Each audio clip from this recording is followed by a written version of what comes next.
Və Allahın təvhidi də 3 qismə bölünür. Var rububiyyət təvhidi, yəni Allahı Rəbliyində təkləşdirmək.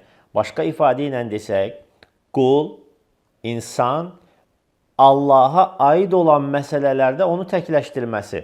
Allaha aid olan məsələlər dedikdə nə nəzərdə tutulur? Allahın yaradıcısı, idarə etməsi və mülkün sahibi olmaq, tərbiyə edib yoluna qoymaq feillərində onu təkləşdirmək.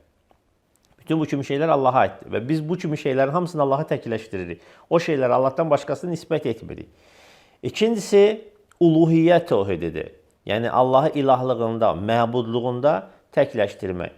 Bu da qulun özünə aid olan məsələlərdə, yəni qul öz feillərində Allahı təkləşdirmək. Birinci, Allahın feillərində onu təkləşdirmək, rububiyyət. İkincisi isə qulun feillərində Allahı təkləşdirmək. Belə ki, qulun feilləri nədir?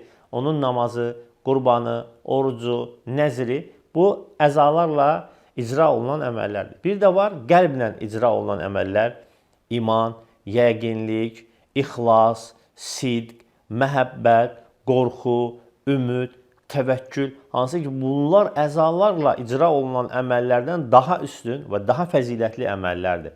Və biz qəlbimizdə etdiyimiz əməllərlə də Allahı təkləşdirməliyik. Dildə olan əməllərə gəldikdə isə dualar, zikirlər, yalvarışlar, bunlar da yenə qulun özünə aid olan əməllərdir ki, və biz bütün bu əməllərimizlə Allahı təkləşdirməliyik. Yəni, bütün varlığımızla, həyatımızla, ölümümüzlə Allahı təkləşdirməliyik. Bu barədə də Uca Allah Teala Quran-ı Kərimdə buyurur ki, Qul innə salati və nusuki və məhiyyəyə və məməti lillahi rabbil aləmin. De, mənim namazım da, qurbanım da, həyatım da, ölümüm də aləmlərin Rəbbi olan Allah üçündür. Lə şərikə lə və onun heç bir şəriki yoxdur. Baxın, bu ayə hər bir şeyi əhatə eləyir. Biz bütün həyatımızda Allah'a nə etməliyik? Təkləşdirməliyik. Və təvhidin 3-cü qisminə gəldikdə isə bu da əsma və sifət təvhididir ki, Allahı gözəl adlarında və uca sifətlərində təkləşdirmək. Allahın adları dilən dediyimiz kimi hamısı gözəldir.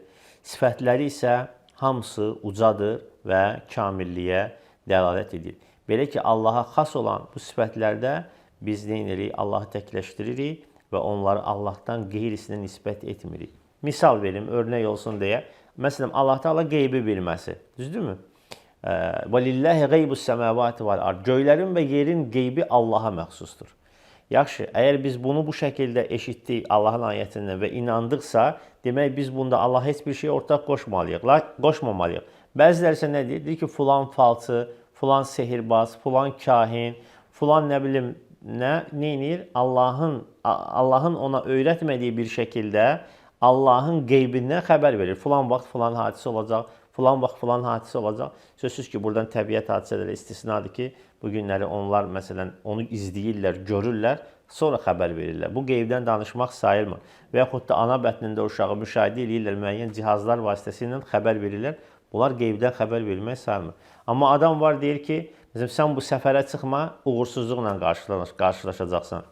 Və yaxud da bu ticarəti etmə, bu ticarəti et, burada daha çox uğur qazanacaqsan, daha çox gəlirli, karlı olacaq.